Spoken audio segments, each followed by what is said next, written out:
Hello, welcome to the third episode of the podcast, the show where I bring my friends on to discuss video games, even when they don't want to.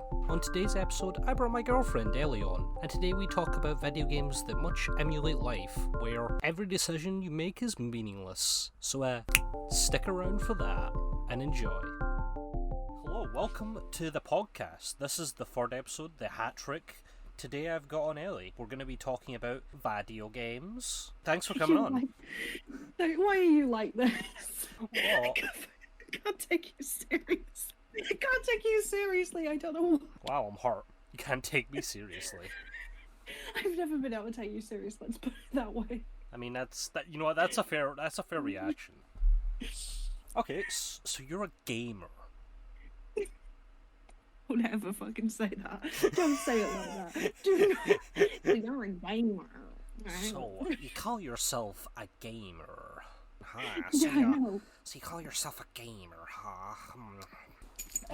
Usually I kind of have like a little general question about gaming, but you know what? We're changing up the formula this time. Going straight for the knees. We're going straight for a very specific game, alright? So, yeah, we're going straight for the Nico knees. So, we quite enjoy cinematic games. So, games where they're like the weird decision-based ones. Yeah, one of the first games, and I think this is the same for a lot of people, but one of the first games of that type of genre was Heavy Rain, which I think was a very interesting, kind of unique game, because it, like I said, it had never been done before to that scale. There was games like Fahrenheit, which had a lot smaller budget, and they didn't go into the public's eye that much, whereas, like Heavy Rain, that was pretty heavily advertised and stuff like that. I should probably get to the part of where I asked the question. Yeah, okay. So, in terms of giving you the experiences of playing a character within a movie, how do you think it was in terms of the effectiveness of making you feel that? I probably have a bit of a different aspect on it, because Heavy Rain I didn't actually play when it first came out. I played it years and years later. Oh, yeah, same. I think I only played it like 2019, so I'd played a lot of other decision-based games before that. So I ended up playing it when it was like considered still retro, which is horrific because that makes me feel old. It did fall into a lot of the same kind of traps that a lot of the other games that are decision-based fall into, where regardless of what you end up doing in the main game, you tend to get the same result. Because I play a lot of games alongside my dad or other people, so with some games we'll like be able to talk about it and go, oh yeah, this happened. They're like, what? What did you do? But Heavy Rain, like, despite the fact that I am a lot better with reaction times and things, so I tend to pass quick time events a lot more. I was getting the exact same results as my dad, who is very slow when it comes to quick time events. Okay. So in a way, that kind of implied to me that the decisions weren't that big of a deal, because at the end of the day, you still found the kids. There is a kind of few cases where it does have, like, fucking up the quick time events does kind of have an impact on the actual game. Pretty sure, like, you know, like how you got the 4 characters and one guy was, like, FBI man or the CIA man or whatever. The detective man. Yeah, the detective man. Do you mean the good detective man or the bad detective man? Because the not fat detective man. Oh, I was thinking of the fat detective man. Yeah. No, that's different detective man. The skinny FBI dude. Yes. I remember there being a section in the game where you have the, I think it was like at a junkyard or something, and if you fucked up enough of the skill checks for that, you could die. It didn't impact the ending of the game massively, but it would kind of change stuff that would happen obviously later on. Speaking of the other detective, I actually really liked how they ended up giving him as a character, because the entire time you thought of him as a good guy just trying to help, and then that plot twist near the end I thought it was brilliant. Threw me through a loop. I was completely taken back by it. I was also kind of curious for a lot of it how these characters are going to kind of pull together, but he was kind of more investigating the more kind of older cases, whereas you have the FBI man who's investigating. I'm pretty sure he's like investigating the actual kid that's missing, Sean. Yeah, I think he is. I think he's investigating the most recent one, but he does look back on the previous ones because they've linked it as obviously a serial thing. Yeah. So he's looking back on the cold cases to try and see if there's any evidence there that could point with the evidence that they've just found. Yeah, he's kind of more focusing on, you know, the specific case of the kid. Well, not a specific case of the kid, but he's more looking into the kid specifically. But yeah, he's kind of looking back at these other kids that for clues and shit. Yeah, it's detective skills 101. Detective 101. Detective 101. But yeah, I was kind of curious how these were going to align together. It was very much like a scattershot of these different characters, where you had the dad who was going through fucking like jigsaw trials to get his son. You had the detective who was looking at the stuff from the older cases. You have the FBI man who's looking more into the current case, and then you have the girl that just kind of stumbled upon the situation and was like, hey, this guy might be a murderer, but I'm gonna help him anyway because like vibes. Yeah, she was like, I may help. He might be a kid killer, but I'll help him. He might be a child serial killer, but he just needs a little help. Now he may have killed kids, but damn, he dreamy. He might have killed some people, but damn, he kind of hot.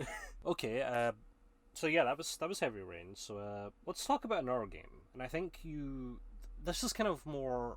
I've kind of assumed that this is kind of the first of the line of these type of games you've played, because more recent Till Dawn, which it's a lot like Heavy Rain, but I feel as if one of the big selling points of the game was that you had Heavy Rain, but it was kind of done on a bigger scale because you had a lot more characters to mess around with.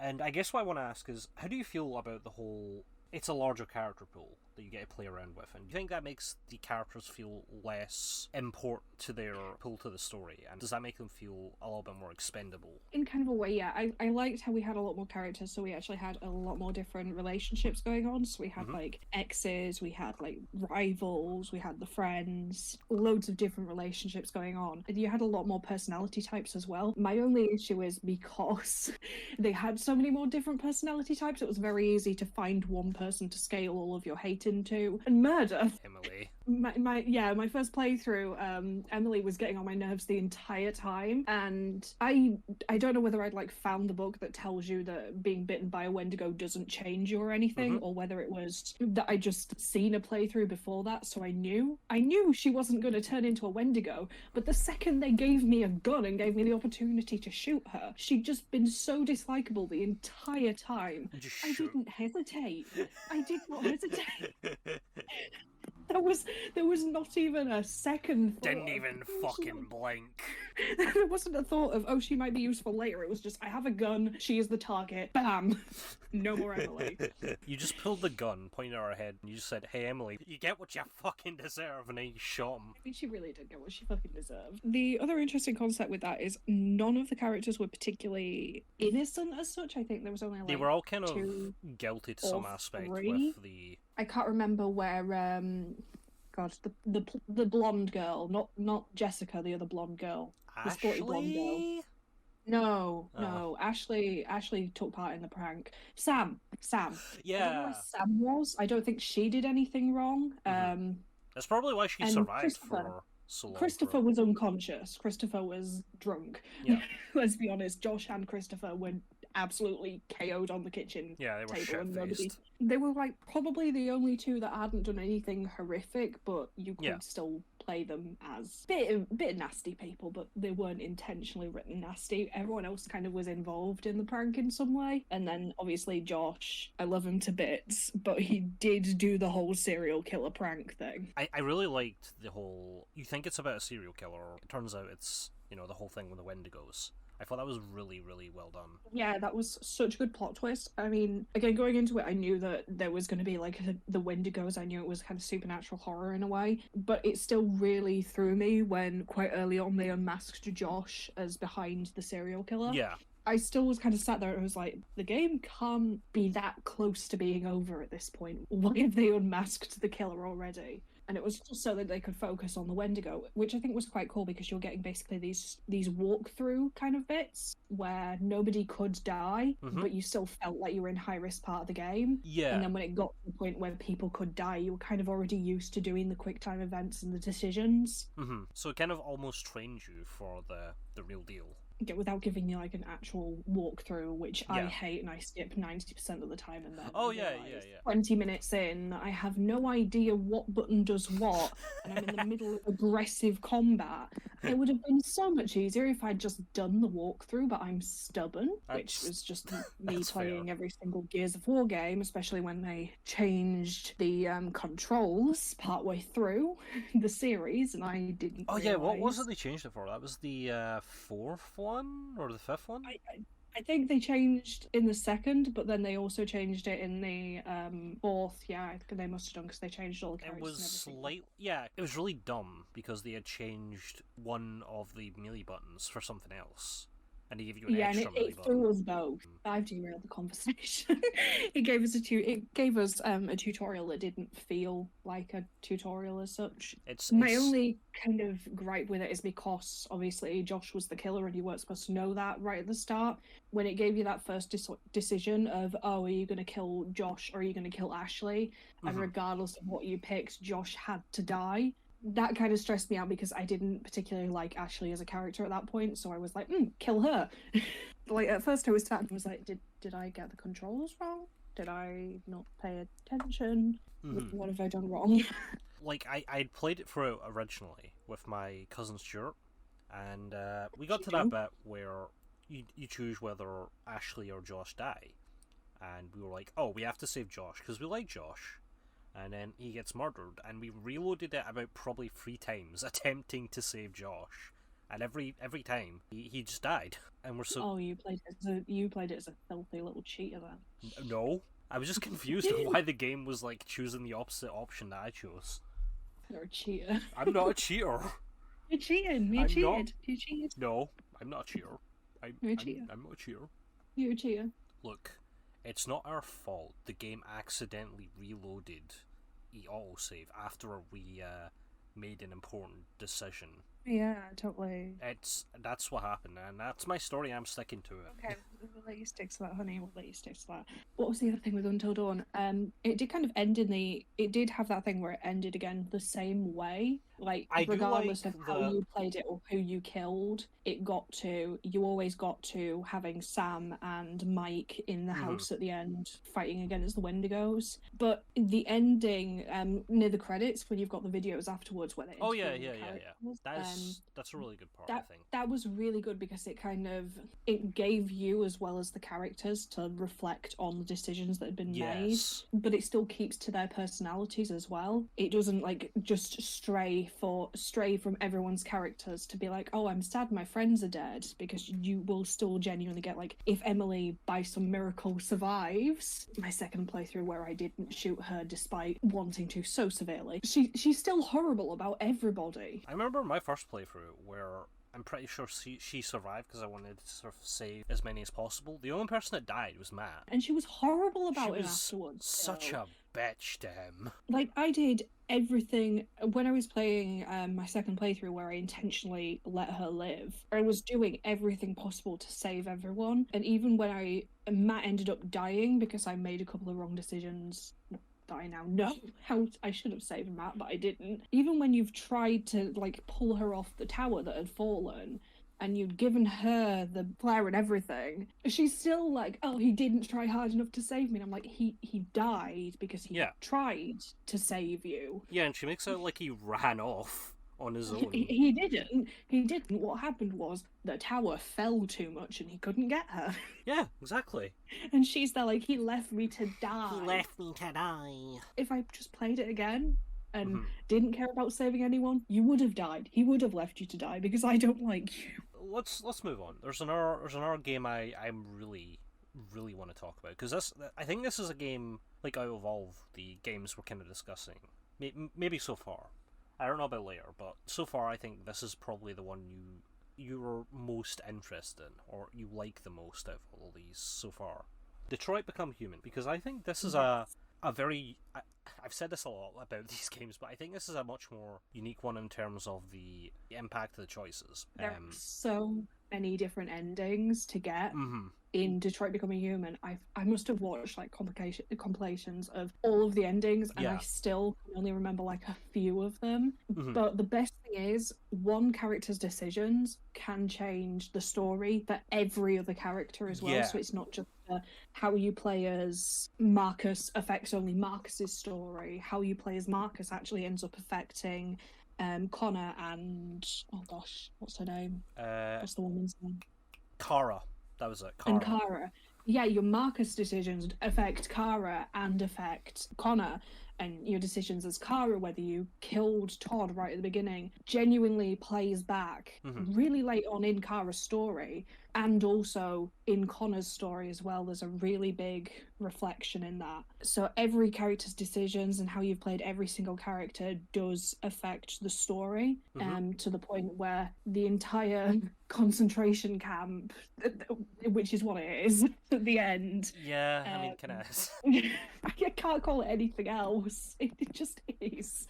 Once you're kind of arrested as Kara with Alice, there's really, you can be released in two completely different ways based on which extreme you went for as Marcus. So if you were really peaceful the entire time, they'll actually just let you out of the camp. Yeah. But if you've been hyper aggressive the entire time, the camp will get blown up, the gate will get blown up, and you can leave. But if you've kind of tried to play the middle ground, it just ends badly. It's a very well done game in the sense of that everything's impactful, and I don't just mean like in terms of like the story or just to their characters. I mean like to the greater world, because it does feel like the world is changing with the decisions you make. And yeah, I mean, it has the world's android opinion. Yeah, exactly. Keeps coming up, and that's really cool as well, because again, if they have a really positive opinion of androids in general still, even if you get kind of like caught as Kara trying to cross the border, like they just let you across.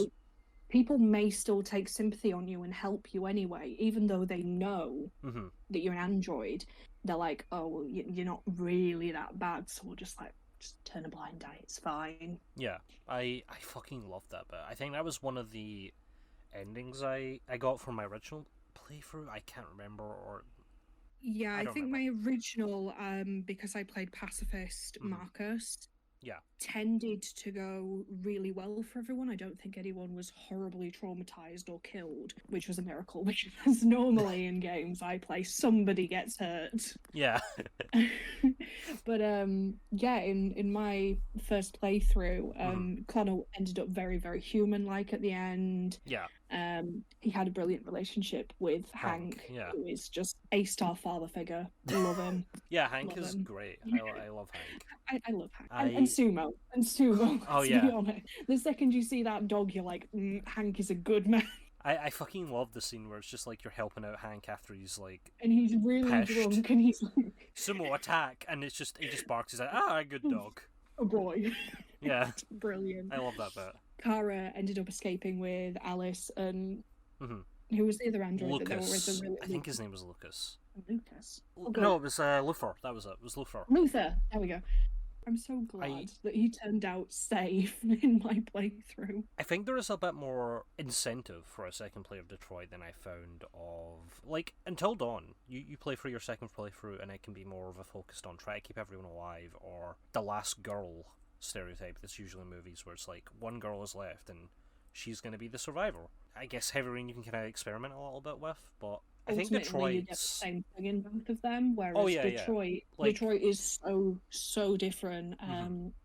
My dad was playing it at the same time as my first playthrough, and we were just having a discussion about it, and he ended up with Kara and Alice dead within the first 10 minutes of gameplay. Yeah, I remember you telling me that. He was missing out on huge chunks of story, and I was going like, oh yeah, this just happened, and he was like, what? Huh? I was like, yeah, so did this, and he's like, what now? I'm like, yeah. Do you not remember? You're running across the motorway and you have to decide whether it's Connor to chase them. And he's like, no, that didn't happen. I'm like, what happened to them? And he's like, oh, well, they died. They both died. Yeah.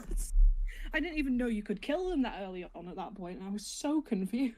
And it's just how you can choose to play them in such different ways, and there's genuinely so many different endings. It just makes it such a good game. It's so worth the replays. I think that if you play it the first time and you're very much of the trying to get the good ending, I guess, it does feel good. It does feel good to have the whole, Marcus is peaceful, Connor's become more human, and Alice and Cara are living with Luther in Canada, and, they're all happy. But although I'm emotionally not okay with it, but I think it's more interesting from the point of the drama. The bad ends. For the bad endings, where you have Connor, who's just an android, and you have Hank trying to convince him to become human, because that's a very interesting conflict. Don't remind me of what happens. Yeah, I'm not gonna. I'm still not fucking recovered from that. Jesus I, Christ. neither have I, and it's not the gunshot that does it for me. It's the dog. sumo. Yeah. It's sumo. The second I heard that, I was like, no. I put my controller down, and I was like, Yeah. I need a coffee break. I need a break from this. I just fucking heard the dog scream, and I just, like, my eyes widened. I was just sitting there, and I just stared blankly for, like, a good 2 minutes or 3 minutes. Just, there was no thoughts, no motion, no nothing. I was just empty. You went into shock. A husk. You went into shock. I went into emotional shock. They're normally like, yeah, you go into shock after, like, severe injury or emotional trauma. Yeah, that's definitely emotionally traumatic for me. But yeah, the only thing I sometimes have to question is, particularly when it comes to Marcus and the entire Jericho storyline, is despite the fact that North is portrayed as this hyper-violent character who thinks violence is the only way, she's still very, very easy to convince and to have a relationship with, even as a pacifist Marcus, which is quite funny. Yeah. Because the way I played it, I obviously romanced North. And despite the amount of times that she would get unbelievably angry with me because I'm like, no, we're not going to kill this man. And she'd be like, but we need to kill them. They're humans. 10 minutes later, she'd be like chilling out and just happily going along with whatever Marcus says. One of the other sidekicks, I've forgotten his name, is the complete opposite, and he is so strictly pacifist. But during my violent playthrough, he just went along with it too, despite how he was like, no, we need to prove that we're better than this. If I was like, no, we're going to kill people, he'd just be the first person to grab a gun and be prepared to go on a massacre. It made no sense at times. I kind of do love and hate that. I hate it because it's like characters don't have anything that they stand for, or it makes it devalue what they stand for if they're just going to go with whatever you say. They're going to be your yes men. But at the same time, I do like it could be seen as like character development. So it could be showing that you are having an impact on this character and changing them either for better or worse. But it's easy to do. Flip-flops between the two, quite honestly. Yeah. He would, so for example, North would always be like, oh, we need to do this violent thing. And you'd be like, no, we're going pacifist. And she'd go along pacifist, but the next decision where you were going violent or pacifist, she would be like, no, we still need to do this violent thing. And so she'd constantly reiterate that she wants the violent choices to be made. But she still keeps going along with the pacifist options, even though her character is very written in support of the violence. Yeah, that is one of the things I think they didn't do very well in Detroit. I think it's the only fucking thing I can think of, at least. Yeah, because even the stories, they had some really emotional stories and really well played. Even North's whole violent thing was very on-brand character for how she was written and her backstory. Yes. Which was really cool to see, that they actually put thought behind the backstories of these deviants. They humanized them. They humanized them quite a good bit. And thought about how it might affect them. Yeah. Well, they needed to be fair, given that the entire story was about how they were not just robots. They were humans. It is called Detroit Become Human, not Detroit Stay AI or Stay Robot. Detroit Stay Robot. Detroit Become Monkey. Detroit Evolve to Crab. Yes, Detroit Become Crustacean. Detroit Become Snail. Snails are not advanced creatures. Snails are not advanced. Wait until like a couple 100 years, then when you're going to be scared of them. The snail revolution. You're going to have to cut a lot of this out. No, that's staying in. It's just weird tangents nobody's going to understand. Detroit Become Crab, that's staying in. That's staying in. Detroit Become Crab. That's staying. Okay. So, we've talked about a little bit about Detroit. I kind of want to shift topic to another game again, but this one is a bit more, like, it's not very cinematic, but it's very much the same type of game, which is The Walking Dead. I actually really liked the art style of the Walking Dead games, which is about the only thing that I actually like about the Walking Dead games. Oh, yeah. Like, I like the characters as well, but I just hate how they go about telling the story. I dislike it because it is not very good at convincing you that you are someone who is in a position of any sort of choice or power. Because yeah, we've it feels like It feels like they've wrote a story and then gone, these choice-based games are really popular, we'll have to find a way to make this choice-based. Yes, it does. It does kind of feel like they wrote the story and then added the choices in post. It doesn't really feel like they've done it the other way, where you build up the story as like a tree, where you have this choice leads to that, this choice leads to that, and this choice leads to that, and somehow they either conjoin to one ending, or they conjoin to another ending, or this ending, or that ending, or... This was just very, very linear, and your decisions were very temporary in a way. I think because regardless of anything you do, you end up always going back to this exact same point in the story. Yeah. Like, I mean, I guess the first season, like, you do get bit. There's no decision whether Lee gets bit or not, right? So that is going to end one way, and that is either, well, maybe two ways. That is either going to be Lee turns, or Lee just kills himself, or dies. So I guess, yeah, there isn't much decision in terms of that, but... I think that one is one of the more explainable decisions, though, to be fair. Because if you've got it as the...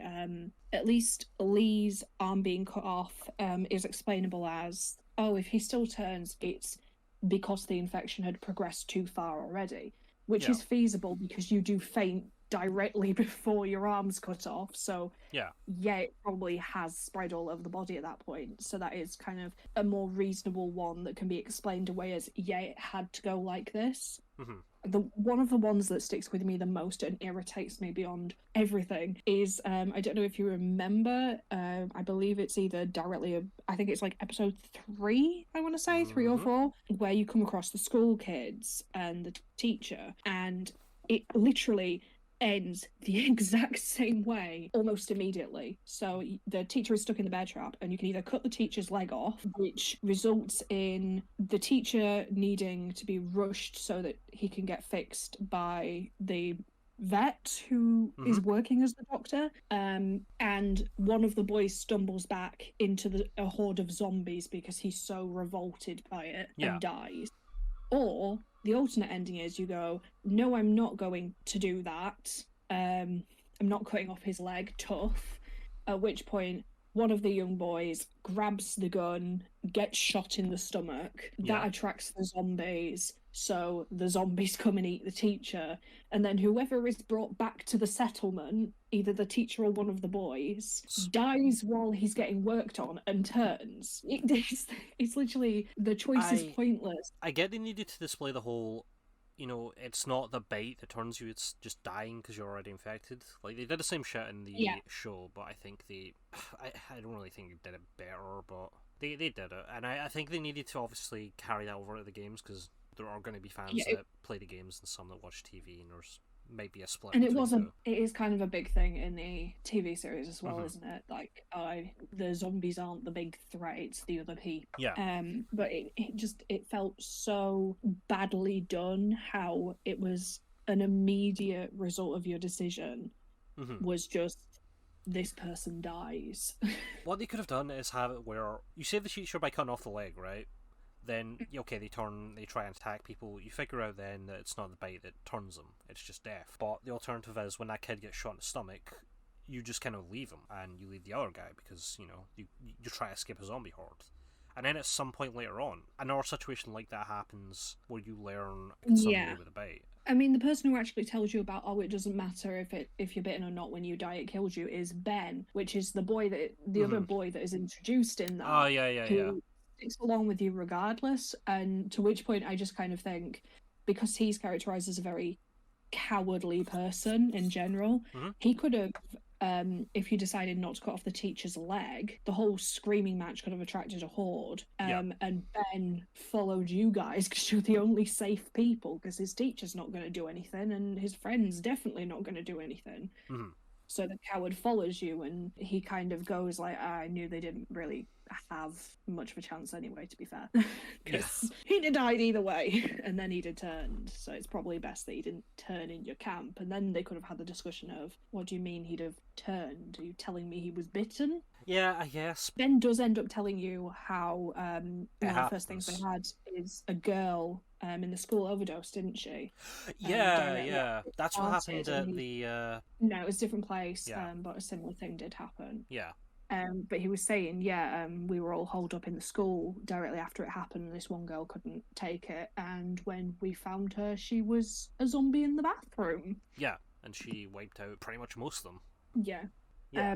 But The Walking Dead, genuinely, one of the biggest things that annoys me with it is its season to season kind of way it crosses over from each season of the game. Yeah. Every single decision that you make, I think the biggest one that annoyed me to no end was the difference between, I think it's season 2 and season 3, where season 2 ended in so many different ways. You could end up stuck with Kenny, you could end up stuck in a settlement, you could end up with Jane and with a family that came, you could end up with Jane on your own in this place, you could end up alone with AJ. Like, there was like 5 or 6 completely different endings. And then season 3 of the game, it kind of just gives you a very brief flashback of to what happened based on like it's such a cop-out. 3 or 4. Like, there's the only real sign of what decision you made is 1 mark on Clementine. So if you were with Jane, you get a tattoo. If you were on your own, you've lost fingers. Okay. If you were with Penny, you've got a scar on your forehead, and if you were with the settlement, you've got a scar on your cheek, and that's it. It just felt like such a lazy thing to do. Yeah. To have given us this massive decision with so many endings, and then to kind of be like, oh yeah, no matter what happened, everyone's dead. Frowny face. Yeah, it's annoying. Because it's one of those games that you kind of want to enjoy for its feature of you have your own decisions that you can make, but it just feels like it's not really valuable. I can still enjoy it for the whole journey, not the destination, but it's irritating that the destination doesn't. Like, the journey is almost devalued because the destination is fixed. The most recent one, which I know was the final one in the series for definite, I still, while playing it, just had the attitude of it, does it actually matter what I do? Because, like, the same thing's going to happen, basically. Yeah. Where I genuinely didn't care. I didn't really get much of an attachment to any character, because it was just like, oh, well, if the game wants to kill them off, they're going to die anyway, so what's the point in liking If the game anyone? offers you a decision to kill one character or another, there's a fairly good chance that even if you don't kill that character, they're probably going to die later anyway. Yeah, I have to be honest, it kind of threw me off a bit when one of the decisions didn't end like that, and there genuinely was. There was a decision like that? Yeah, it was right near the end of the final game.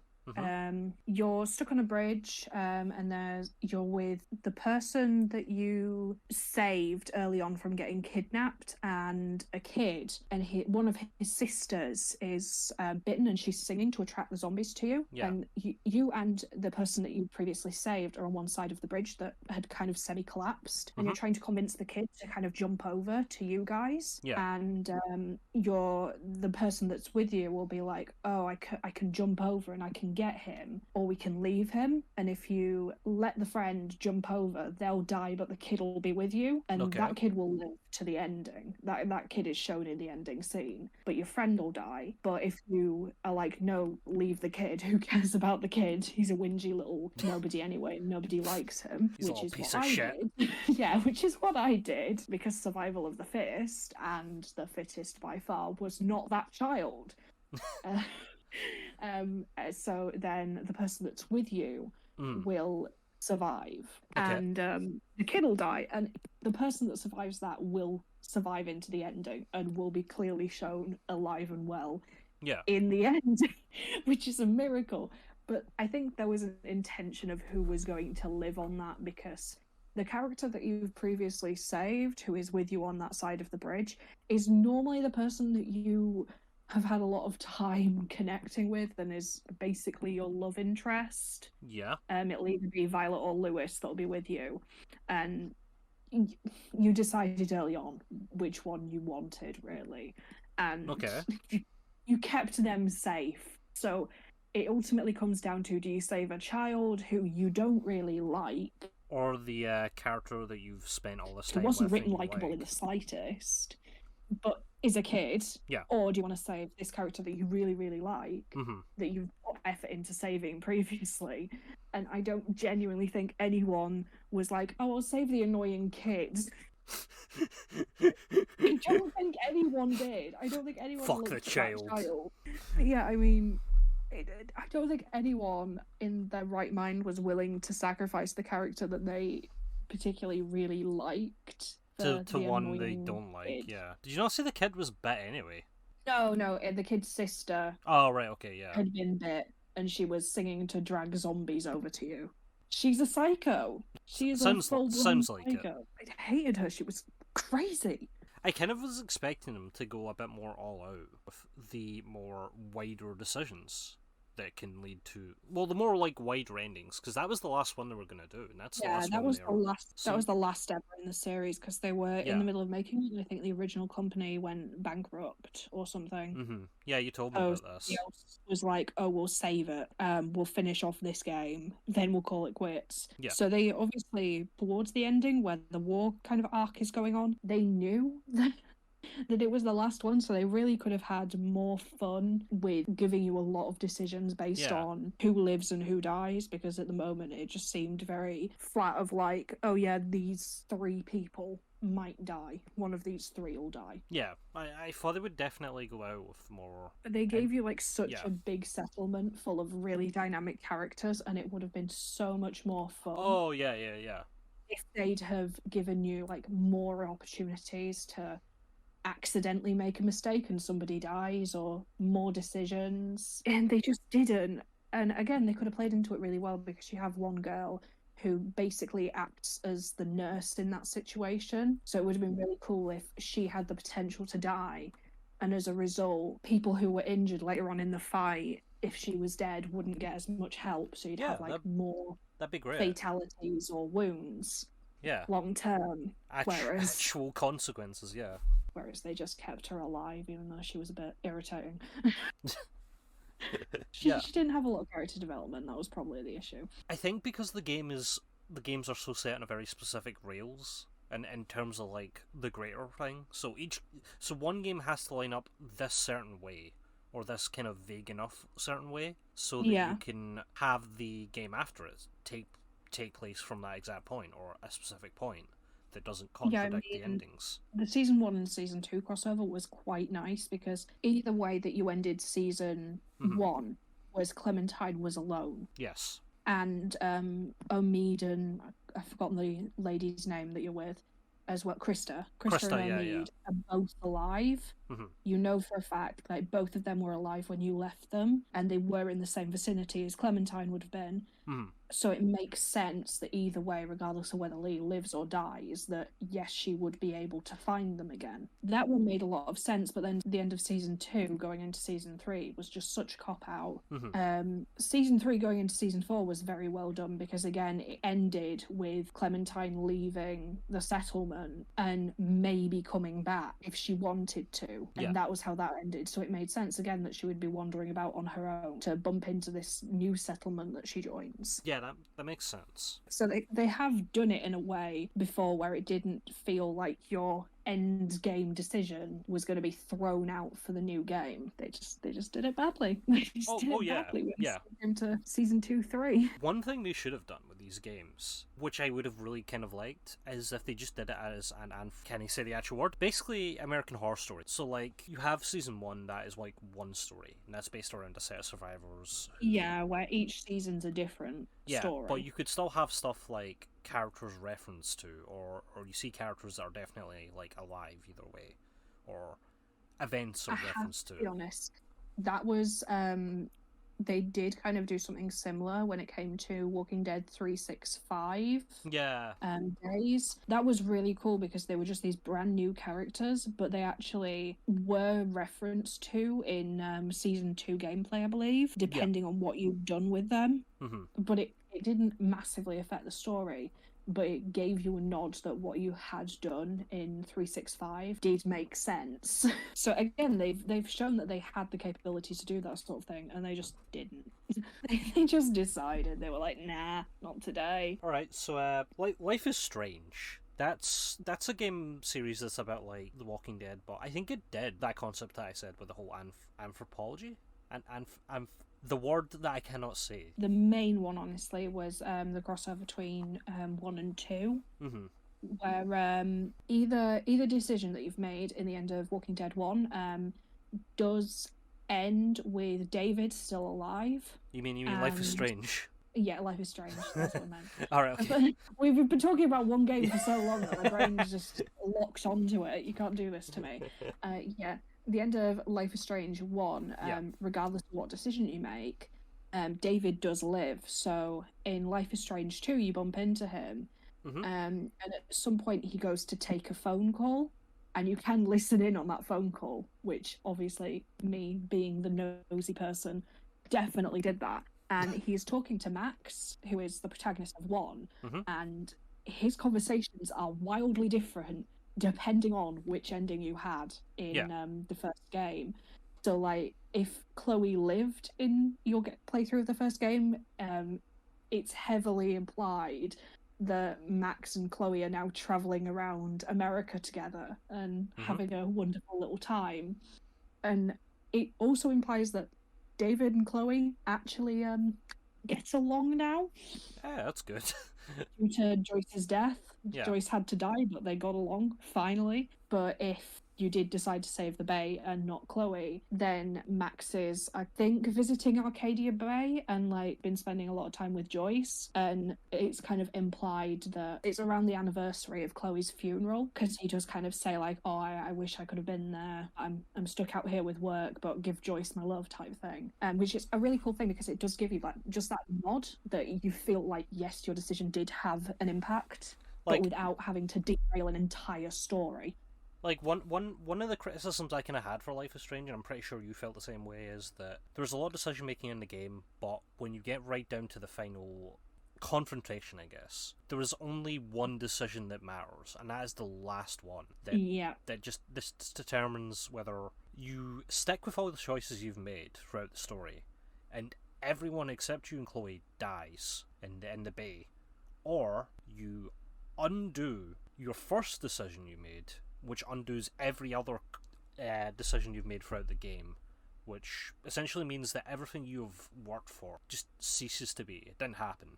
Yeah, I mean, because I spent a lot of time in the game trying to get the best for everyone. So one of the big ones for me was the entire Kate Marsh story arc, which ultimately ends with Kate potentially about to commit suicide, and you have to talk her out of it. And it's a really difficult decision to have her survive at that point.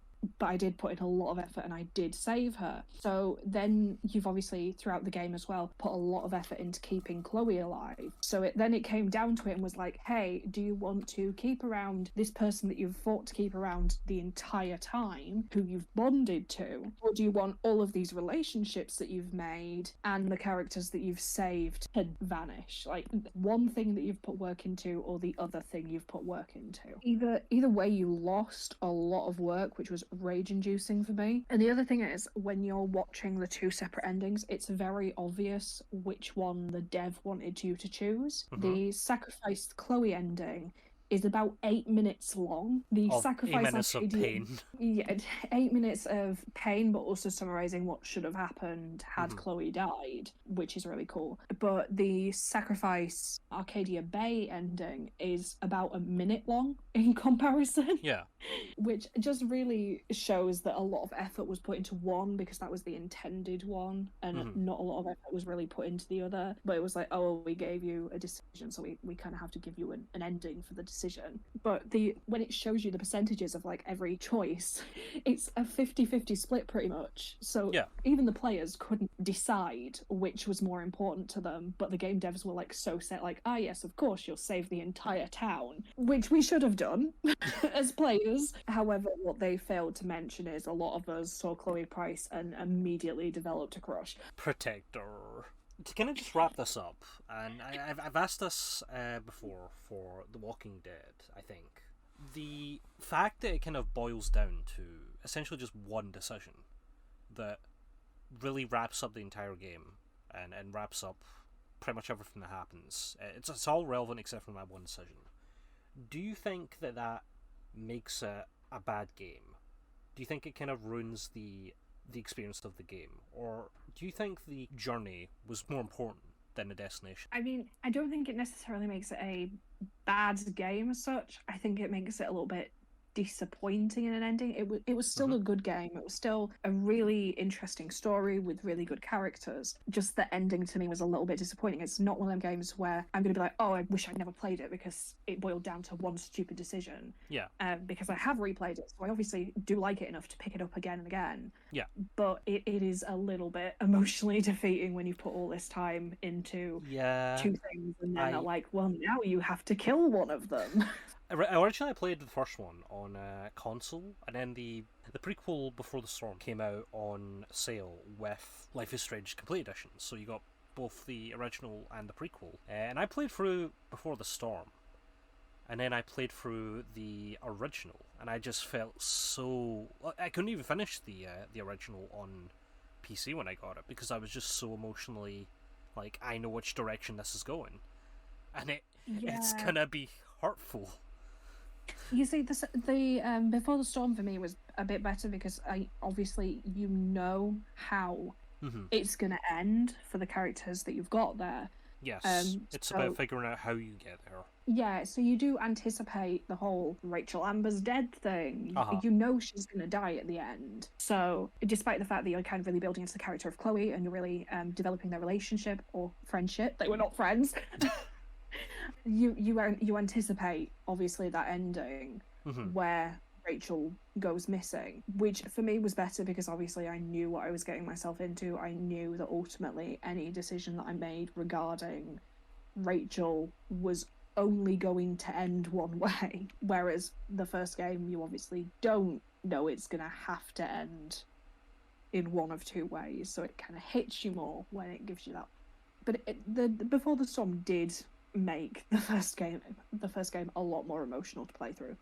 I think they went hand in hand with each other quite nicely as well, because again, you're in Before the Storm, you're developing Chloe as a character, and you're seeing kind of how Chloe got to be the person you see in the first game. Yeah, you know what's going to happen. Yeah, I do like that. I do like that it at least gives you context that this is going to end one way, but you kind of decide. But until then, how you get there. Until then, have fun. But until then, until we cripple you with emotional pain. Until then, just enjoy playing D&D with the nerds that you can talk to. I love that bit. Yeah. I love that bit. I don't know why I love that bit so much. I've never played D&D, but the second I was given the opportunity to play D&D with the nerd kids, I was running over there. Oh, I was hell yeah! One thing I did kind of like about Before the Storm a little bit, whereas the whole Chloe is just human. She doesn't have any powers or abilities like the whole changing time ability that you had in the first game, which it's kind of cool from the puzzle solving point of view. It's really cool, but from the decision making point of view, it's annoying because when you play these games with certain decisions in mind, if you don't like the outcome, if you have a specific idea you want to go through the game but you don't like the outcome, you're more if you could go back and change it, you would. Honestly, sometimes with decisions as well, when it came to the original Life is Strange, it didn't make sense, so it's heavily implied that anything that Max has on her person travels back in time with her. Yes. So there's the one decision where Kate is getting harassed by David, and you get the decision of, do you take a picture or do you intervene? And so originally what I'd planned to do was take the picture, get the picture as backup for later, and then intervene, so that you've technically done both. But it doesn't let you do that. If you've taken the picture and then you rewind to intervene, you lose the picture, even though it's already kind of established that whatever picture you take, it stays with you. It's very unclear of the rules. I think it bends the rules to suit how it to go, which is just a really lazy move, to be honest. It's me, the person who just, plays video games for fun, has no right to complain about how game devs do things. I'm like, they did this terribly. No, I think it makes you the perfect person to criticize how they should do it, because you are the target audience. You are the person who's going to be buying it, so you're kind of the perfect person to decide, is this good or bad? Because you're essentially you're the audience. You're the people giving them the money for their product. So that's pretty much everything I had written down. I'm out of questions. according to my timer, seems that's a good amount of content. That's a good amount of content. That's a good amount of content. That's a good amount of content. But thanks for coming on. Thanks for that content. That's I'm not joking. I have said that a total of 3 times now. For every single episode, I've always ended it with "Thanks for the content, idiot." But yeah, thanks for coming on. It's been great having you. It's been great talking about video games and complaining about why The Walking Dead sucks. Am I right? This has been the podcast, episode 3, and till next time. So that concludes another great episode of the podcast. I hope you enjoyed, and I hope you stick around for whenever the next episode comes out. I have no clue, because I have not planned it. All these episodes have been planned pretty much back to back, and recorded more or less back to back. So if there is any more episodes, I do hope you stick around for those, because I can already tell. It's the podcast, they're probably going to be great. So till then.